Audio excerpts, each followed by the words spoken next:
One India Kannada YouTube ಚಾನಲ್ಗೆ ಸ್ವಾಗತ. ನಾನು ಸಂದೀಪ್. ಭಾರತ ಮತ್ತು ಆಸ್ಟ್ರೇಲಿಯಾ ನಡುವೆ ನಡೆಯುತ್ತಿದ್ದಂಥ ಮೂರನೇ ಟೆಸ್ಟ್ ಪಂದ್ಯದಲ್ಲಿ ಈಗ ಈ ಒಂದು ಪಂದ್ಯ ಡ್ರಾನಲ್ಲಿ ಅಂತ್ಯ ಆಗಿರುವಂಥದ್ದು. ಆಸ್ಟ್ರೇಲಿಯಾ ತನ್ನ ಎರಡನೇ ಇನ್ನಿಂಗ್ಸ್ನಲ್ಲಿ 204 ರನ್ಗಳನ್ನು ಬಾರಿಸಿ 6 ವಿಕೆಟ್ಗಳನ್ನು ಮಾತ್ರ ಕಳ್ಕೊಳ್ಳುತ್ತೆ. ಆದ ಕಾರಣ ಈ ಒಂದು ಪಂದ್ಯ ಡ್ರಾನಲ್ಲಿ ಅಂತ್ಯವಾಗಿರುವಂಥದ್ದು. ಭಾರತದ ಬೌಲರ್ಗಳು ಆಸ್ಟ್ರೇಲಿಯಾದ ಆಟಗಾರರನ್ನ ವಿಕೆಟ್ ತೆಗೆಯೋದಕ್ಕೆ ಬಹಳಷ್ಟು ಹರಸಾಹಸವನ್ನ ಮಾಡ್ತಾರೆ, ಆದರೂ ಅದು ಸಾಧ್ಯವಾಗಲ್ಲ.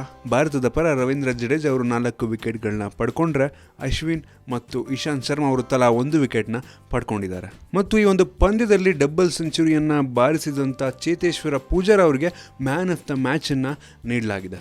ಈಗ ಸದ್ಯಕ್ಕೆ ಈ ಒಂದು ಸೀರೀಸ್ನಲ್ಲಿ ಭಾರತ ಮತ್ತು ಆಸ್ಟ್ರೇಲಿಯಾ ಒಂದು ಸಮಬಲವನ್ನು ಸಾಧಿಸಿವೆ. ಇನ್ನು 4ನೇ ಮತ್ತು ಕೊನೆಯ ಪಂದ್ಯದಲ್ಲಿ ಯಾವ ಒಂದು ತಂಡ ಜಯಗಳಿಸುತ್ತೋ ಆ ತಂಡಕ್ಕೆ ಒಂದು ಸೀರೀಸ್ ಸಿಗಲಿದೆ. ಮುಂದಿನ ಪಂದ್ಯದಲ್ಲಾದರೂ ಭಾರತ ಒಂದು ಜಯವನ್ನು ಸಾಧಿಸಲಿ ಅನ್ನೋದು ನಮ್ಮೆಲ್ಲರ ಒಂದು ಆಶಯ. ನಿಮಗೆ ಅನಿಸುತ್ತೆ ಒಂದು ಪಂದ್ಯ ಡ್ರಾನಲ್ಲಿ ಅಂತ್ಯ ಆಗಿರುವಂಥದ್ದು? ಕೆಳಗಡೆ ಕಾಮೆಂಟ್ ಅಲ್ಲಿ ತಿಳಿಸಿ. ನಿಮಗೆ ಏನಾದರೂ ವಿಡಿಯೋ ಇಷ್ಟ ಆಗಿದ್ರೆ ಲೈಕ್ ಮಾಡಿ, ಶೇರ್ ಮಾಡಿ.